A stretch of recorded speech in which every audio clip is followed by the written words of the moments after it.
Isang mapagpalang araw po sa inyong lahat, mga minamahal naming taga-subaybay ng Pusong Sugatan Stories. Ako po si Clara at muli nating bubuksan ang pahina ng buhay, ang kwento ng pusong minsan ng nasugatan, ngunit patuloy na lumalaban at umaasa. Sabi nila, ang kahirapan daw ay hindi hadlang para mangarap. Pero paano kung ang kahirapan mismo ang nagiging pader? At ang pagmamahal na inaasam mo ay tila ba hindi nararapat para sa tulad mo? Halina't pakinggan natin ang kwento ni Gigi, isang puso na pinili pa ring lumaban kahit pa ang buong mundo ay tila nakikita lang ang kanyang kulang. Magnanakaw, yan ang tawag sa iyo ng buong campus. Isang hamak na janitress na nagnanakaw ng tiwala at pag-asa. Narinig ni Gigi ang tunog ng pinto na sumara, isang malakas na kalabog na bumalik sa kanyang tainga. Nagdilim ang paligid. Napakalamig ng simoy ng hangin sa loob ng utility room at ang amoy ng Zone Rocks at lumang basahan ay biglang naging mabigat, nakakasakal. Bumibilis ang tibok ng puso niya. Ang mga tawanan mula sa labas ay unti-unting lumabo. Nag-iwan sa kanya sa katahimikan na mas nakakabingi pa kaysa ingay. Bakit ako? Bulong niya sa sarili. Anong ginawa kong mali? Ang kanyang mga kamay, na dati sanay humawak ng panlinis at libro, ay nanginginig. Bawat mithiin para sa kanyang nanay na may sakit. Bawat patak ng pawis na inialay niya sa pag-aaral, bawat pagtitiis sa mga panunukso, lahat ay tila nawalan ng saysay sa isang iglap. Naalala niya ang mukha ng kanyang ina, ang nangiti nito kapag nagpapadala siya ng allowance, ang pag-asa sa mga mata nito na matutupad ang kanyang pangarap. Ngayon, ano ang sasabihin niya? Na siya'y isang magnanakaw? Ang hiya, ang matinding kahihiyan, ay naglandas sa kanyang lalamunan, parang bubog. Hinawakan niya ang kanyang dibdib, ang sakit, parang may pumunit sa loob niya. Gigi! Ang isang boses ang bumalik sa kanyang alaala. Ang boses ni Cairo, isang boses na nagbigay sa kanya ng konting ginhawa sa gitna ng lahat ng panunokso. Isang simpleng okay ka lang na parang ilaw sa madilim niyang mundo. Pero ngayon, kahit ang alaalang iyon ay tila naglalaho, natatabunan ng kadiliman at ng mapait na katotohanan. Napakasikip ng utility room, halos hindi na siya makahinga. Pero ang pinakamasikip ay ang kanyang dibdib na tila binabarena ng libu-libong katanungan. Kung kahit ang karangalan niya bilang isang mahirap na estudyante ay kinuha sa kanya, ano pa ang matitira? Ang utang na loob niya sa kanyang ina, sa kanyang scholarship. Paano na ang lahat ng yon? Nakaupo si Gigi sa sahig, nakayakap sa sarili, sa gitna ng dilim at lamig. Ang kanyang mga luha ay patuloy na umaagos, mainit laban sa kanyang pisngi. Ang bawat patak ay parang ebidensya ng kanyang kahinaan, ng kanyang pagkatalo. Bumalik ang mga alaala. Ang bawat umaga, nagigising siya ng maaga para maglinis. Ang bawat gabi na magpupuyat para mag-aral. Hindi lang para sa sarili niya, kundi para sa kanyang nanay. Nanay. Bumulong siya at ang pangalan ay parang kirot sa lalamunan niya. Ang kanyang nanay, may sakit sa puso, ay umaasa sa kanya. Ang scholarship na ito, ang tanging pag-asa nila. Kung siya'y mapatalsik, kung siya'y mamarkahan bilang magnanakaw, paano na? Ang utang na loob niya sa nanay, ang pangarap nilang magkasama. Biglang bumigat ang pakiramdam niya. Parang hindi lang siya ang nakakulong sa madilim na silid na yon, kundi pati na rin ang lahat ng pangarap nila. Biglang, may narinig siyang kalabog sa labas ng pinto. Isang boses ng lalaki, nagmamadadali. Gigi, andyan ka ba, Gigi? Si Cairo, narinig din niya ang boses ni Nanay Luming. Mabuti at napansin mo, iho. Nagulat ako nang makita ang binagong schedule ni Gigi. Napakasakit ng puso niya. Ayaw niyang makita siya ni Cairo sa ganoong kalagayan. Ang kanyang hiya, mas matindi pa kaysa takot, ay bumalot sa kanya. Kung paano siya makakaharap sa taong iyon na tanging nagpakita sa kanya ng respeto, na tanging nakakita ng halaga niya, ngayon na tila nawala na ang lahat ng iyon. Narinig niya ang tunog ng susi sa pintuan at unti-unting bumukas ang pinto. Dumaloy ang ilaw. Nakita niya si Cairo na may halong pag-aalala sa mukha at si Nanay Luming na may luha sa mga mata. "Gigi, okay ka lang ba?" Tanong ni Cairo. Lumapit agad. Gusto niyang tumayo, magkunwari na hindi siya nasaktan. Ngunit ang kanyang mga binti ay nanghihina. Napayuko na lang siya. Ang pagtingin nila, puno ng awa, ay mas nakakadurog ng puso niya kaysa galit. "Huwag kang mag-alala, Gigi. May ebidensya tayo. Hindi ito matatapos sa chismis," matatag na sabi ni Cairo. Tumingin si Gigi kay Cairo. Gusto niyang maniwala. Pero ang kanyang isip ay puno pa rin ng pagdududa. "Salamat, Cairo." Pero hindi niya kayang tapusin ang pangungusap. Ang pag-aalinlangan ay naroon. Kung tatanggapin niya ang tulong ni Cairo, magiging pabigat lang ba siya? Maaring masisira niya pa ang reputasyon ng binata. Hindi niya kayang gawin iyon. "Patawad, Nanay Luming."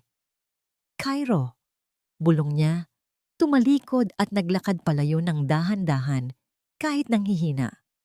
"Kailangan kong mag-isip." Iniwan niya si Cairo at Nanay Luming na nagtataka. Nag-iisa sa gitna ng maliwanag na koridor.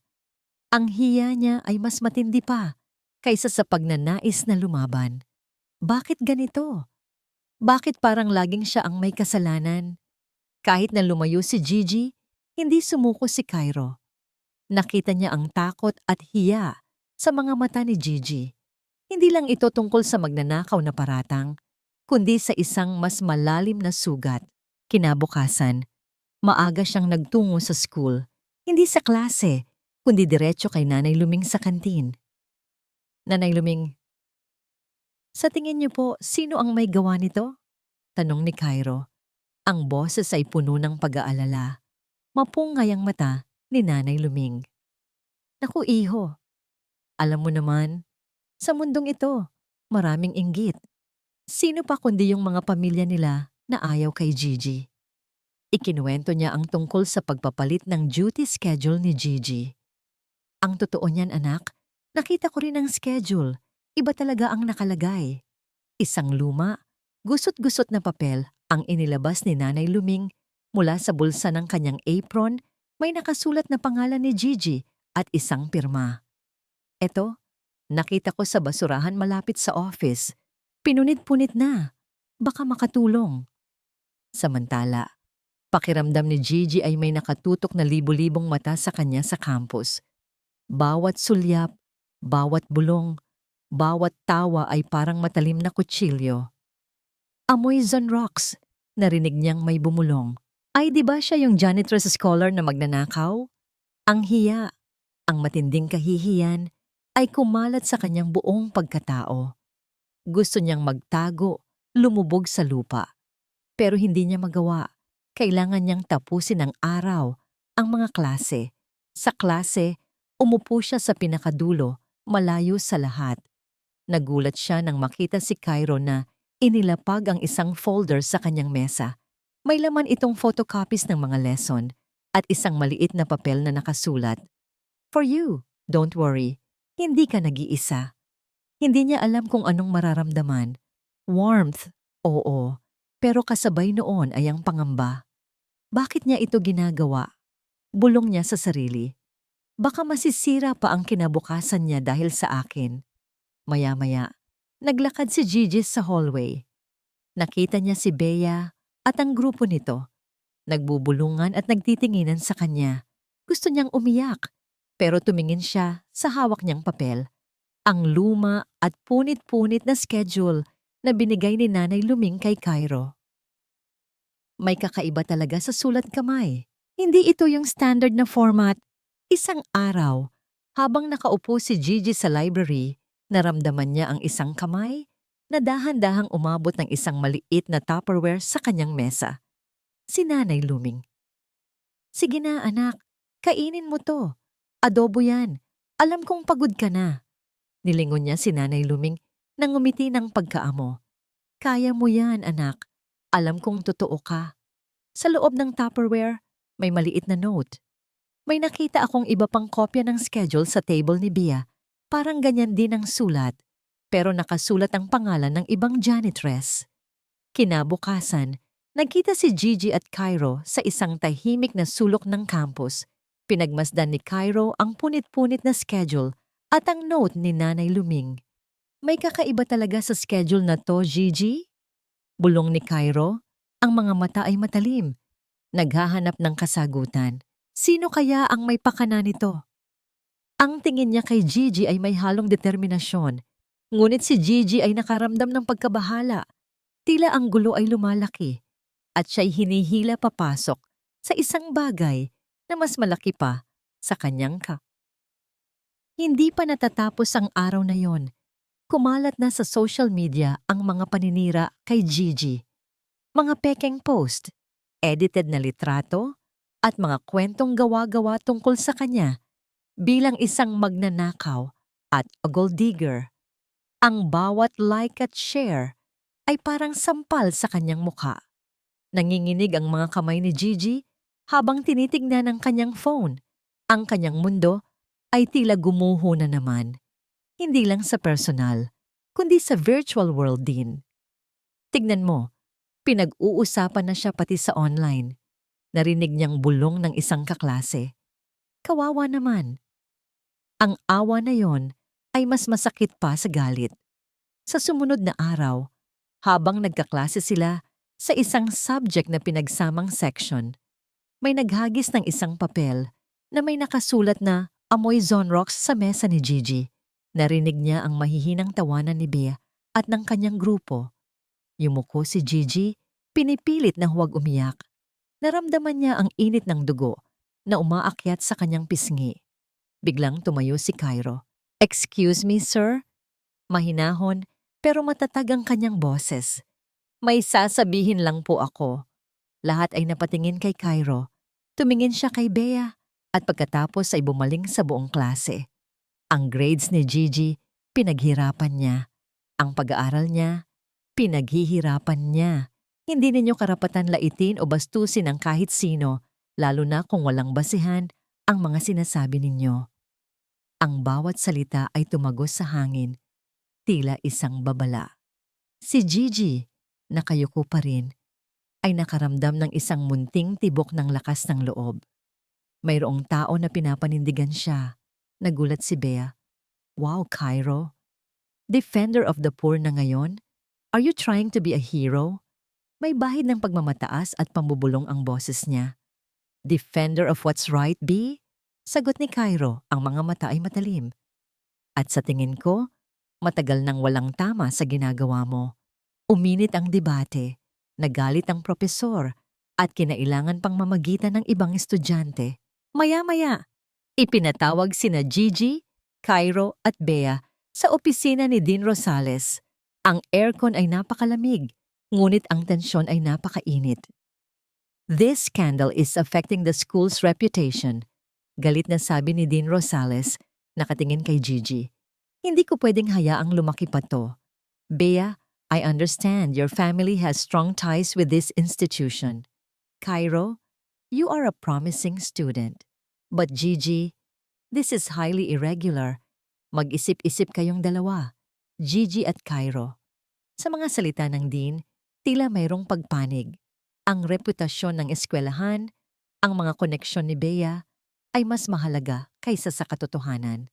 Naramdaman ni Gigi ang pagdismaya. Lumakas ulit ang takot na baka wala siyang laban sa sistemang ito. Tumingin siya kay Cairo na may mukhang puno ng galit, ngunit may bahid din ng pagkabahala. Ano ang susunod na hakbang? Paano sila lalaban sa ganitong kawalan ng katarungan? Ang paninindigan ni Cairo ay nagbigay ng pag-asa, pero ang banta ng Dean ay mas nagpabigat sa kanilang sitwasyon. Ang banta ni Dean Rosales ay parang malaking ulap na bumalot sa isip ni Gigi. Naglakad siya palayo sa opisina. Ang bawat hakbang ay mabigat. Hindi lang ang panunukso ng mga kaklase ang bumabara sa kanyang lalamunan, kundi ang pakiramdam na kahit ang otoridad ay tila walang pakialam sa katotohanan. Mas masakit pa rito ang pakiramdam na baka idinadamay niya si Cairo sa gulo. Isang hapon, pagkatapos ng klase, narinig niya ang mga bulong-bulungan sa labas ng classroom. Nagsisilabasan ang mga kaibigan ni Cairo, mayaman din tulad niya. Grabe talaga si Cairo pinagtatanggol pa yung janitress, sabi ng isa, na may halong pagtawa. Baka naman nahulog na sa kanya, na kung ano na lang ang sasabihin ng pamilya niya. Oo nga, sayang naman ang pinag-aralan niya kung makikipag-ugnayan lang sa mga ganyan. Dugtong pa ng isa. Imagine, scholarship, tapos manggaling sa mahirap. Hindi sila bagay. Bawat salita ay tumagos sa puso ni Gigi, parang kidlat. Hindi siya bagay, hindi siya karapat-dapat. Ang kanyang hiya, ang kanyang pangamba, na siya'y pabigat, ay lumaki ng husto. Parang may pumipiga sa kanyang dibdib. Pinigilan niya ang sarili na huminga ng malalim, ayaw niyang may makarinig. Ito na nga ba ang kinakatakutan niya? Na dahil sa kanya, ang reputasyon ni Cairo ay masisira. Ang kanyang pamilya ay magagalit. Mula noon, sinubukan ni Gigi na umiwas kay Cairo. Hindi niya sinasagot ang mga tawag nito.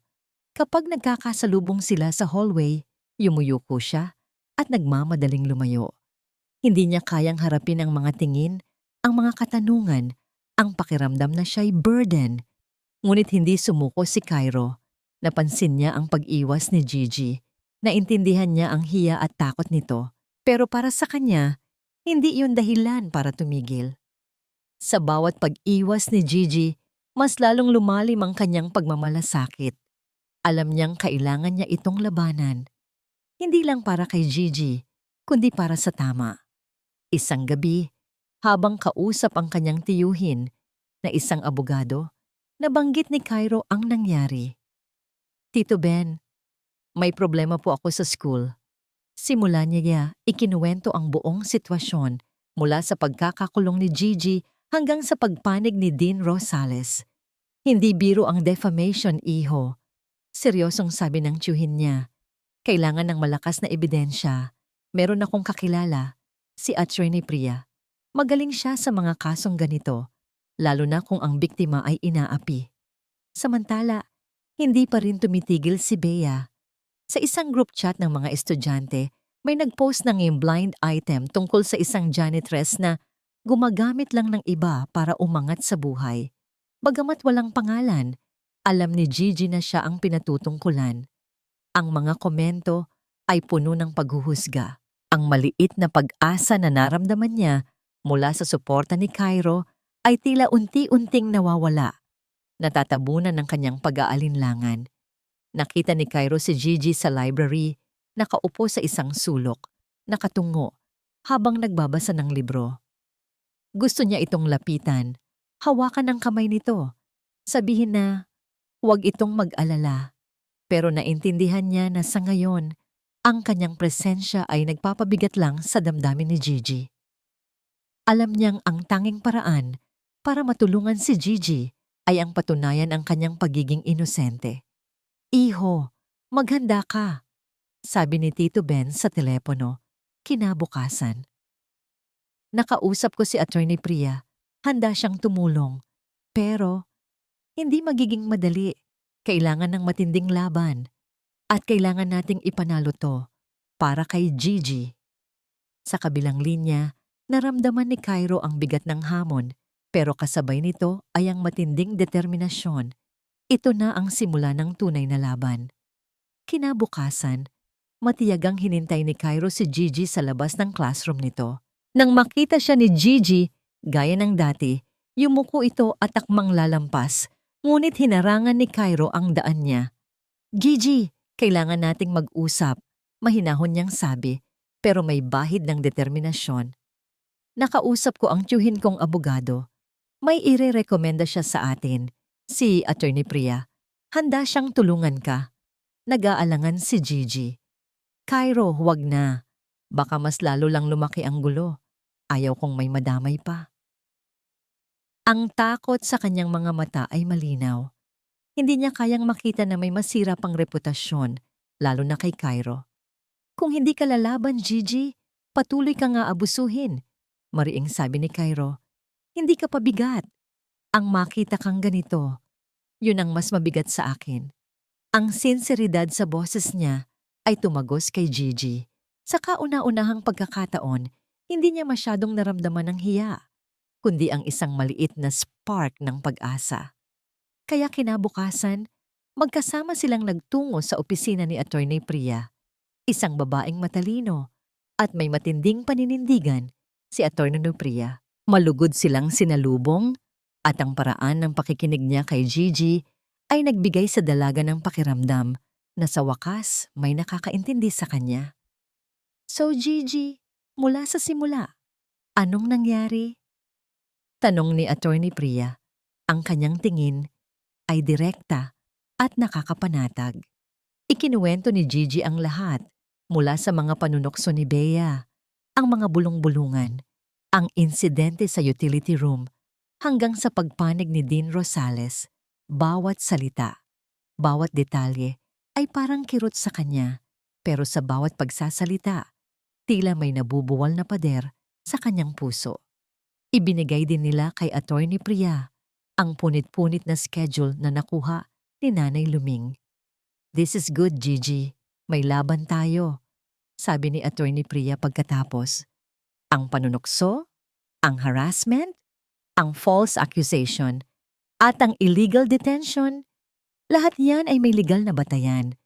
Sisimulan natin sa pagpapadala ng demand letter sa pamilya ni Bea at sa administrasyon ng universidad.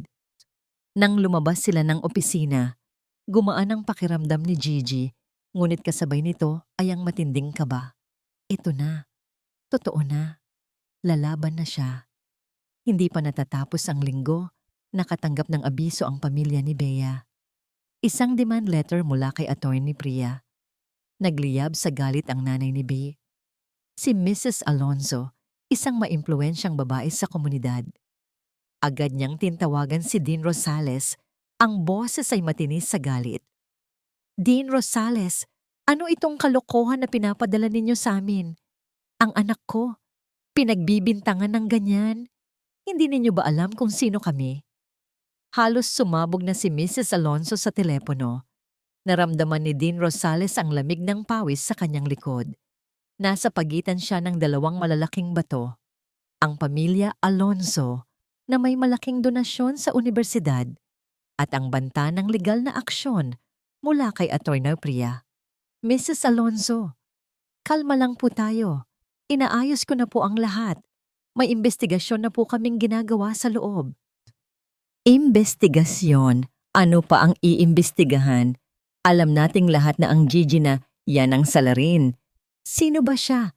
Isang hamak na janitress na umaasa lang sa scholarship. Huwag ninyong hayaang sirain ang reputasyon ng universidad dahil sa isang katulad niya. Ang tinig ni Mrs. Alonzo ay nagbabanta. Samantala, lumabas ang balita sa campus. Hindi na lang bulong-bulungan, kundi hayagan ng pinag-uusapan ang tungkol sa demand letter. Ang mga kakampi ni Bea ay nagalit. Ang mga neutral naman ay nagsimulang mag-alinlangan, natatakot madamay sa gulo na tila lumalaki. Nakita ni Gigi ang galit sa mga mukha ng ibang estudyante. Ang dating sulyap ng awa ay napalitan ng puot, lalo na mula sa mga kaibigan ni Bea. Napaupo siya sa isang sulok ng garden. Pakiramdam niya ay siya ang center ng lahat ng galit. Ang hiya ay mas tumindi, kasabay ng takot. Baka nga mas lalo lang lumaki ang gulo. Bulong niya sa sarili. Pinagsisisihan na sumunod siya kay Cairo. Naramdaman ni Cairo ang pagdududa ni Gigi. Alam niyang hindi ito madali para dito. Pinuntahan niya si Gigi sa garden at umupo sa tabi nito. Hindi nagsasalita. Hinahayaan lang itong magproseso. Nang tumingin si Gigi sa kanya, ang kanyang mga mata ay puno ng pag-aalala. Cairo, baka mali tayo. Mahina nitong sabi. Ang laki ng pamilya Alonzo, ang lakas ng koneksyon nila. Hinawakan ni Cairo ang kamay ni Gigi. Malumanay ngunit may matinding suporta. Hindi tayo mali, Gigi. Ang tama ay tama. Ang kailangan lang natin ay lumaban. Matapang ka. Tandaan mo yan. Huwag kang matakot sa kanila. Ipinaglalaban natin ang katotohanan. Naramdaman ni Gigi ang init ng kamay ni Cairo at kahit paano, gumaan ang kanyang pakiramdam. Ngunit ang boses ni Mrs. Alonso sa telepono ni Dean Rosales ay patuloy na umalingaw-ngaw sa kanyang isip. Huwag ninyong hayaang sirain ang reputasyon ng unibersidad dahil sa isang katulad niya. Ang Dean, nahaharap sa matinding pressure, ay nag-schedule ng isang emergency meeting sa board ng unibersidad. Ang desisyon nila ang magpapasya kung magtutuloy ang kaso o kung ipiit na lang nila ang katotohanan. Nakasalalay sa desisyon na yon ang kinabukasan ni Gigi at maging ang paninindigan ni Cairo. Isang malaking pagsubok ang naghihintay sa kanila. Ang emergency meeting ng University Board ay puno ng tensyon. Nasa isang sulok si Dean Rosales, nakikinig sa bawat argumento.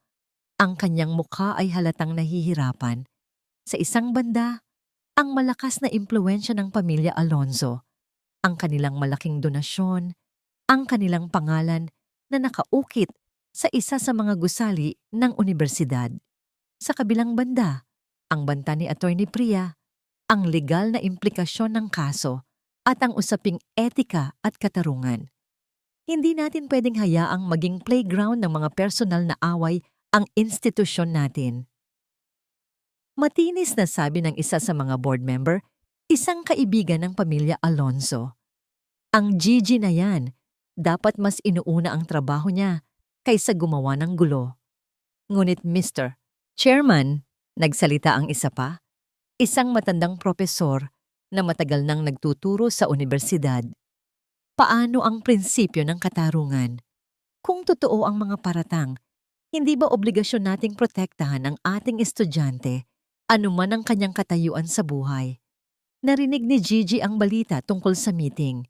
Nanginginig ang kanyang mga kamay habang humihigop ng mainit na kape sa isang karinderya malapit sa campus. Pakiramdam niya, siya ang pinag-uusapan sa bawat sulok, sa bawat mesa. Ang bawat sulyap ay nagpapabigat sa kanyang kalooban. Ito ang pinakamasakit na bahagi. Ang maging sanhi ng gulo, ang maging sentro ng kontrobersya. Naisip niya ang nanay niya, kung gaano ito mag-aalala kung malaman ng lahat. Kung hindi dahil sa utang na loob at pangako sa nanay, baka matagal na siyang sumuko. Samantala, abala si Cairo at Attorney Priya sa paghahanda ng kanilang ebidensya. Naghahanap sila ng mga CCTV footage na posibleng nagpakita kay Bea at sa kanyang grupo na nagmamanipula ng schedule. Nagsimula rin silang magkalap ng mga testimonya mula sa ibang staff na nakakita sa kakaibang pag-uugali ni Bea. Kailangan natin ng more concrete evidence, Cairo, sabi ni Attorney Priya. Kahit anong texts, emails, o kahit social media posts na makakapagpatunay ng kanilang intensyon. Habang naglalakad si Gigi sa isang tahimik na pasilyo, nakita niya si Cairo. Nakakunot ang noo habang nakatingin sa kanyang phone. Lumapit siya. Nag-aalangan. Cairo, anong balita? May mga dati nang ginawang kalokohan si Bea sa ibang estudyante, Gigi. May mga hindi lang nagsalita dahil sa takot. Malungkot na sabi ni Cairo. Hindi ka nag-iisa. Napatingin si Gigi sa kanya. Ang mga salita ni Cairo ay parang musika sa kanyang tainga. Sa kabila ng lahat ng pressure, sa kabila ng pag-aalinlangan niya sa sarili, naroon pa rin siya. Pero paano kung hindi tayo manalo? Bulong niya. Ang kanyang tinig ay halos hindi marinig. Hinawakan ni Cairo ang kanyang braso, mahinahon. Mananalo tayo, Gigi. Basta kapit lang. Hindi ko hahayaang yurakan nila ang pagkatao mo. Ang mga mata niya ay puno ng determinasyon, ngunit mayroon ding bahid ng pag-aalala. Sa sandaling iyon, naramdaman ni Gigi na ang suporta ni Cairo ay higit pa sa pagiging kaibigan. Ito ay isang pangako. Isang paniniwala. Ang mga pader sa kanyang puso ay unti-unting gumuguho, nagpapalaya sa isang damdamin na mas malalim pa sa pagiging pasasalamat. Ngunit kinagabihan, habang papalabas si Gigi sa campus, nakatanggap siya ng isang text message mula sa isang unknown number, isang larawan. Larawan ni Cairo, kasama ang kanyang pamilya, na nakangiti sa isang malaking, marangyang piging. At sa ilalim ng larawan ay may caption, "Tignan mo kung sino ang idinadamay mo sa gulo mo. Kaya mo bang sirain ang pamilya ng taong tumutulong sa'yo?" Ang larawan at ang mensahe ay parang malamig na tubig na ibinuhos sa kanyang ulo. Bumalik ang lahat ng takot at hiya. Hindi lang siya ang maaapektuhan, kundi pati si Cairo at ang kanyang pamilya. Ang pag-asa na naramdaman niya kanina ay unti-unting naglalaho, napalitan ng matinding kaba at pag-aalala. Ito na ba ang tunay na bigat ng utang na loob? Ang desisyon ng board ng universidad ay malapit nang lumabas at ang kapalaran ni Gigi ay tila nakasulat na sa dingding. Ang text message na yon ay tumarak sa isipan ni Gigi. Paulit-ulit niyang tinitignan ang larawan, ang masayang pamilya ni Cairo, ang kanilang marangyang pamumuhay, ang kanilang perpektong mundo. At siya, isang gulo, isang problema, isang hamak na janitress na sumisira sa lahat ng yon. Ang bigat ng utang na loob ay bumalik ng may dobleng lakas, hindi lang sa kanyang nanay, kundi pati na rin kay Cairo. Paano niya masusuklian ang lahat ng tulong nito kung ang kapalit ay ang kapahamakan ng pamilya nito? Kinabukasan, lumabas ang desisyon ng University Board. Sa isang official statement, inanunsyo nila na magkakaroon ng formal internal hearing para sa kaso.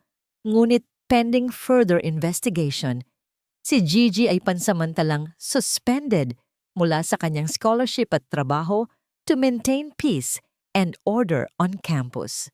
Isang sampal, isang malakas, nakakabinging sampal sa mukha ni Gigi.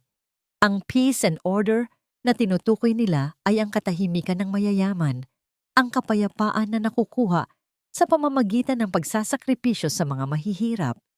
Si Bea at ang kanyang grupo, walang kahit anong parusa.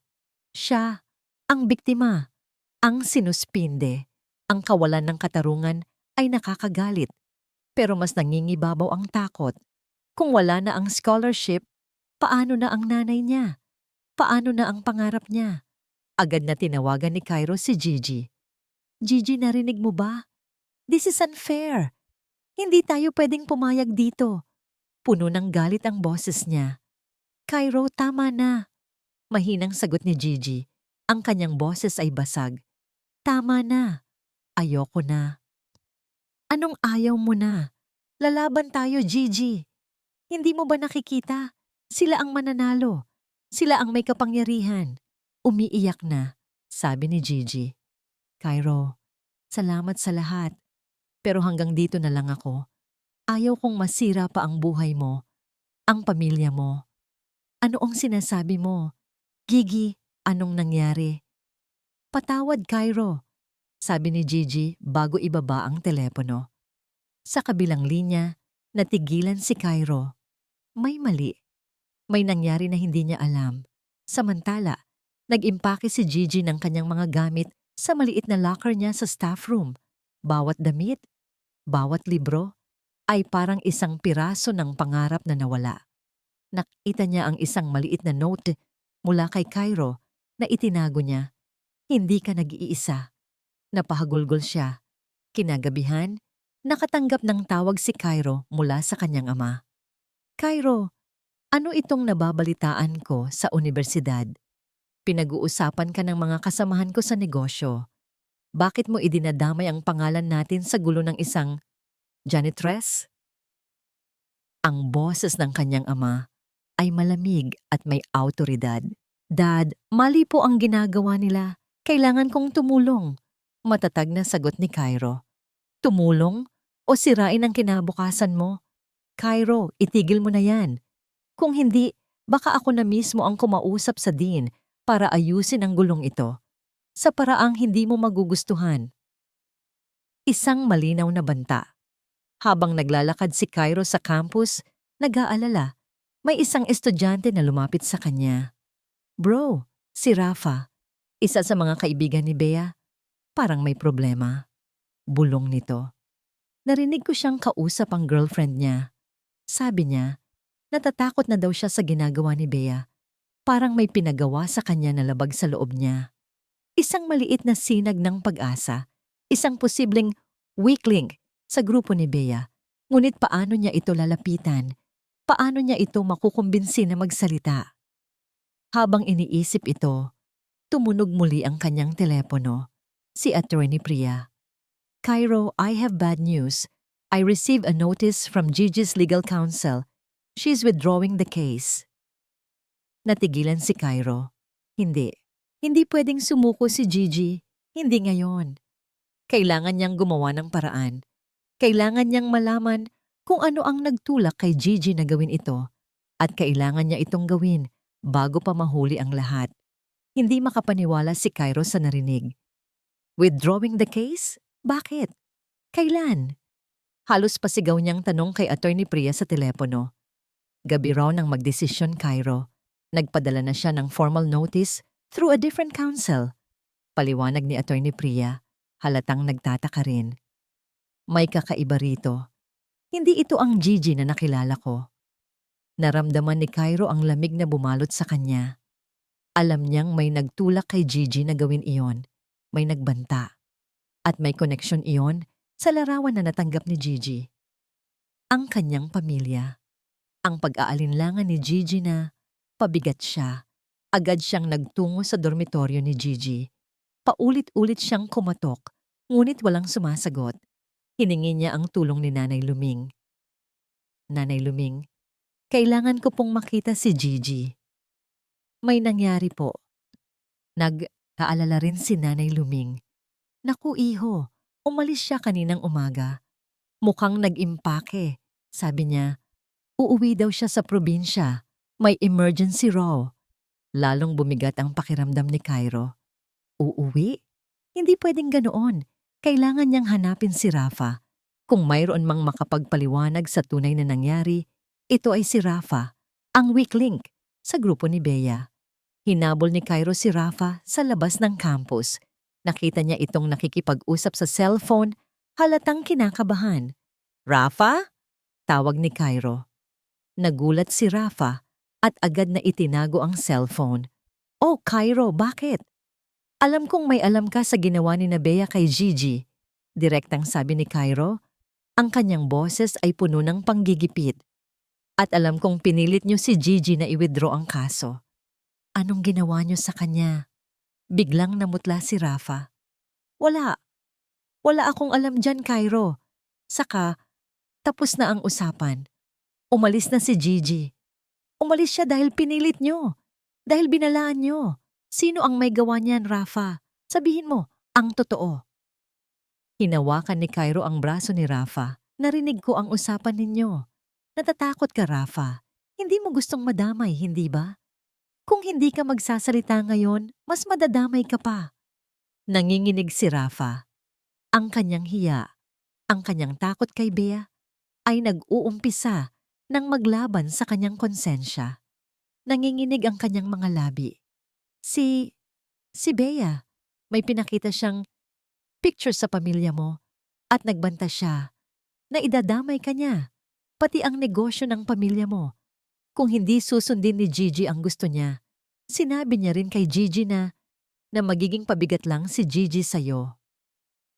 Ang bawat salita ni Rafa ay parang suntok sa dibdib ni Cairo. Larawan ng pamilya niya. Mga banta. Kaya pala sumuko si Gigi. Hindi dahil sa takot sa sarili, kundi takot para sa kanya. Ang init ng galit ay kumalat sa kanyang buong katawan. May ebidensya ka ba, Rafa? Kahit anong screenshot? Texts? Tanong ni Cairo. Ang kanyang boses ay matigas. Nag-aalangan si Rafa. Meron. Sa group chat namin ni Bea, may pinost siya na screenshots ng mga social media accounts ng pamilya mo. At ang dami niyang banta. Ibigay mo sa akin.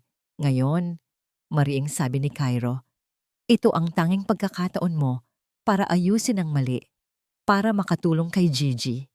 Sa wakas, napilitan si Rafa. Kinuha niya ang cellphone at pinakita ang group chat. At doon, nakita ni Cairo ang lahat.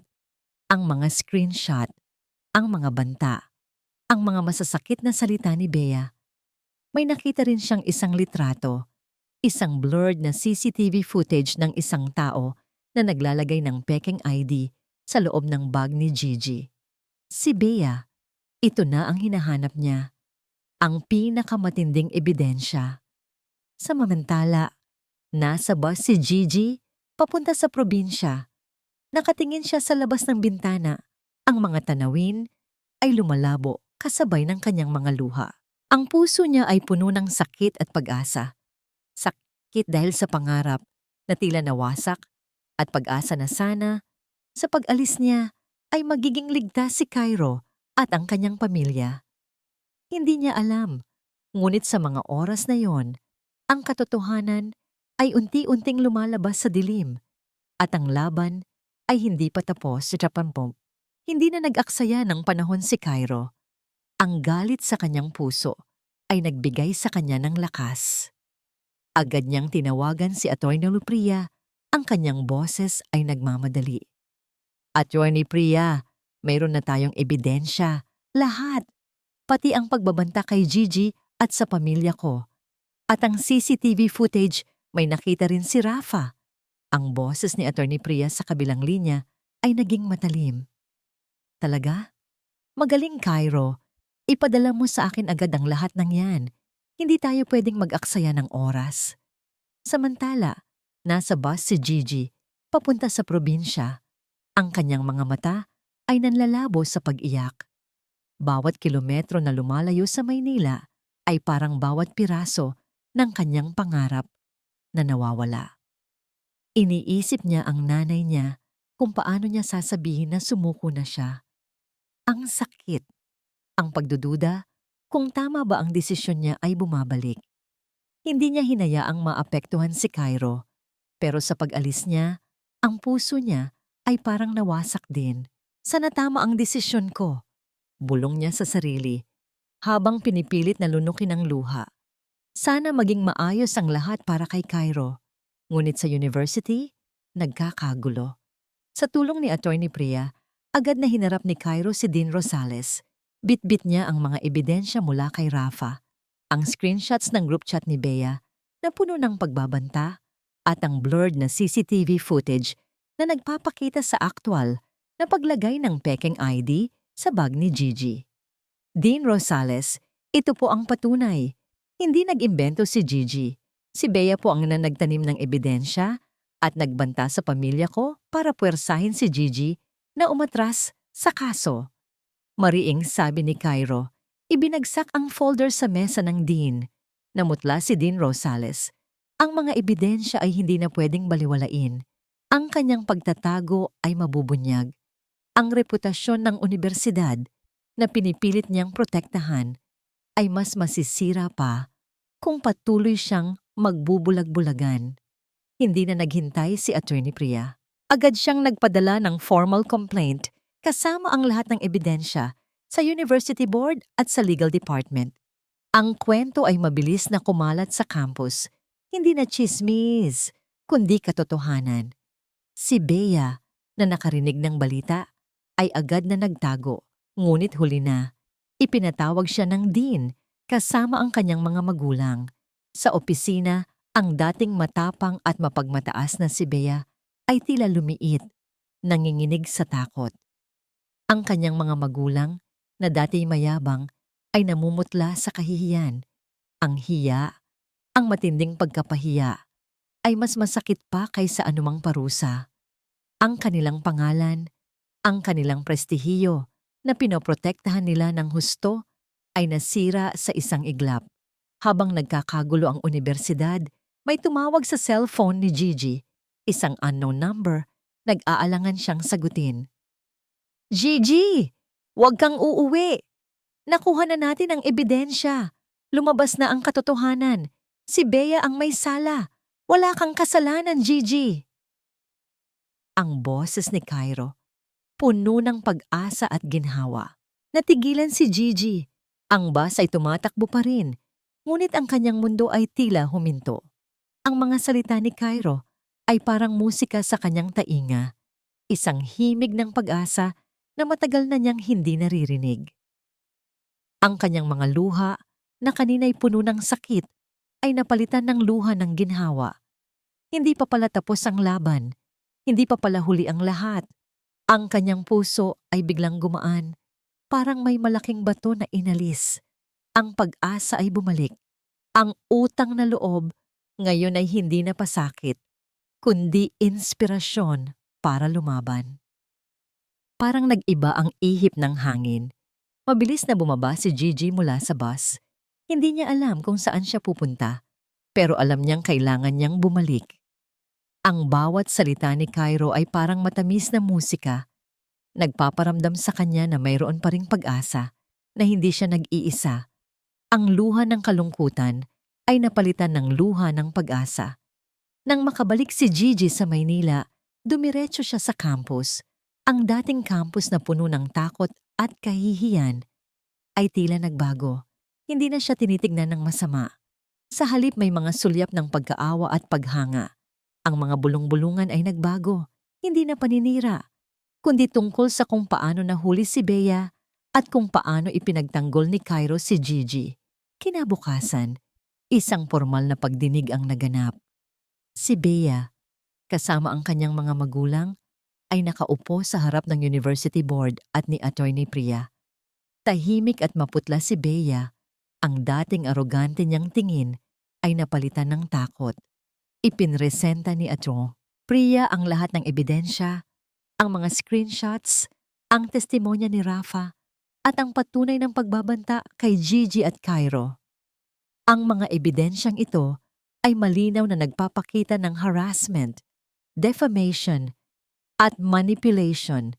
Matatag na sabi ni Attorney Priya. Hindi lang reputasyon ang sinira, kundi pati ang kinabukasan ng isang inosenteng estudyante. Walang nagawa ang mga magulang ni Bea kundi yumuko. Ang kanilang dating lakas at impluwensya ay tila nawala sa harap ng matibay na katotohanan. Si Dean Rosales, na dati nag-aatubili, ay walang nagawa kundi ipatupad ang hustisya. Ang desisyon ay mabilis. Si Bea ay agad na sinuspinde at inirekomenda ang kanyang pagpapatalsik mula sa universidad. Si Rafa at ang iba pang kasabwat ay binigyan ng disciplinary action at probationary status. At si Gigi, ang kanyang scholarship at trabaho, ay ibinalik at humingi ng tawad ang universidad sa kanya. Napakasakit para kay Bea. Hindi lang ang pagkawala ng kanyang karapatan sa pag-aaral, kundi ang pagbagsak ng kanyang mukha sa harap ng lahat. Ang kanyang pamilya na ipinagmamalaki niya ay nakaranas ng matinding hiya. Ito ang karma. Hindi ito isang suntok, kundi isang unti-unting pagguho ng kanyang buong mundo. Nang matapos ang pagdinig, lumabas si Gigi. Nakita niya si Cairo na naghihintay, kasama si Nanay Luming. Ngumiti si Nanay Luming at agad siyang niyakap. Sabi ko na nga ba anak, ikaw ang panalo. Tumingin si Gigi kay Cairo. Sa kanyang mga mata, nakita niya ang lahat. Ang kanyang pagsuporta, ang kanyang paniniwala, ang kanyang pagmamahal. Hindi niya kinailangan ng mga salita. Ang kanyang mga mata ang nagsalita. Cairo, tanging nasabi niya, at ang luha ay muling umagos, ngunit ito ay luha ng pasasalamat at ginhawa. Hinawakan ni Cairo ang kamay niya, mahigpit. Alam kong hindi pa tapos ang laban, Gigi, sabi niya, pero hindi ka na mag-iisa. Salamat, Cairo. Dahil sa'yo, nahanap ko ulit ang sarili ko, sagot ni Gigi, at sa sandaling iyon, ang huling bakas ng kanyang pag-aalinlangan at pagiging hindi karapat-dapat ay tila nawala. Hindi na siya ang Gigi na yumuyuko sa harap ng panunukso. Siya na ang Gigi na lumaban. Kahit pa napanalo nila ang laban, alam ni Gigi na may mga sugat pa ring kailangan ng paghilom. Ang alaala ng takot at hiya ay naroon pa rin. Ngunit sa tabi niya si Cairo, Isang taong naniniwala sa kanya, isang taong pumili ng tama, at isang taong nagturo sa kanya na ang pagmamahal ay hindi nangangahulugang pasanin, kundi lakas. Ang daan patungo sa tunay na kapayapaan ay mahaba pa, ngunit hindi na siya natatakot na tahakin ito. Lumipas ang mga taon, hindi naging madali ang lahat. Ang mga sugat ng nakaraan ay hindi agad naghilom, pero unti-unti, natuto si Gigi na tanggapin ang mga ito bilang bahagi ng kanyang pagkatao, bilang patunay ng kanyang katatagan. Natapos siya sa pag-aaral, nagtapos ng may karangalan, hindi dahil sa awa, kundi dahil sa kanyang sariling pagsisikap at sa suporta ng mga taong nagtiwala sa kanya. Ang nanay niya, sa awa ng Diyos, ay bumuti ang kalagayan at nakita ang kanyang anak na natupad ang pangarap. 1. Natawad na ba ng karakter? Oo, natawad na ni Gigi. Hindi niya kinimkim ang galit. Natawad niya si Bea, hindi dahil sa katarungan ay nakamit, kundi dahil sa wakas ay nauunawaan niya na ang pagpapatawad ay hindi para sa iba, kundi para sa sarili. Para makalaya siya sa bigat ng sama ng loob, natawad niya rin ang sarili sa lahat ng pag-aalinlangan at pagdadalawang isip. 2. Nakahanap ba sila ng kapayapaan? Nakahanap si Gigi ng kapayapaan, hindi sa pagkalimot sa sakit, kundi sa pagtanggap nito bilang bahagi ng kanyang naging paglalakbay. Ang kapayapaan ay dumating nang matuto siyang maniwala sa sarili, na ang kanyang halaga ay hindi nakasalalay sa kanyang katayuan sa buhay o sa kung ano ang sinasabi ng iba. Nakahanap siya ng kapayapaan sa pagmamahal at pagtanggap ni Cairo, na naging kanyang matibay na kasama sa bawat pagsubok. Ang kanilang pag-ibig ay hindi naging fairy tale, kundi isang kwento ng dalawang pusong naghilom at naging matatag sa gitna ng unos. Pinatunayan na ang tunay na koneksyon ay lumalampas sa mga label ng lipunan. 3. Anong aral ang naiwan para sa audience? Sa huli, ang kwento ni Gigi ay nag-iwan ng isang malalim na aral para sa mga tagapakinig, lalo na sa mga kababaihan ng Pilipinas, na ang tunay na lakas ay hindi nakikita sa kung gaano kakayaman o gaano kakaganda sa panlabas, kundi sa katatagan ng iyong kalooban, sa iyong paninindigan, at sa iyong kakayahang tumayo at lumaban para sa tama. Gaano man kahirap, ang pag-ibig ay hindi lamang tungkol sa kilig, kundi sa pagtitiwala, respeto, at pagiging sandigan ng isa't isa sa mga pinakamadilim na sandali.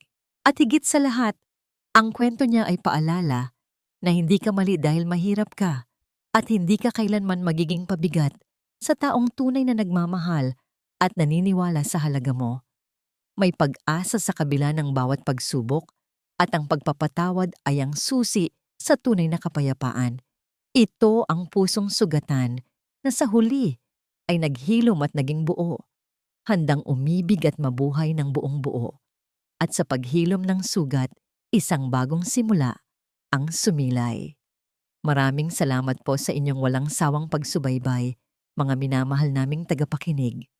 Mula sa simula hanggang sa huling pahina ng kwento ni Gigi, sana ay nakasama ninyo kami sa bawat luha, sa bawat pagsubok at sa bawat tagumpay.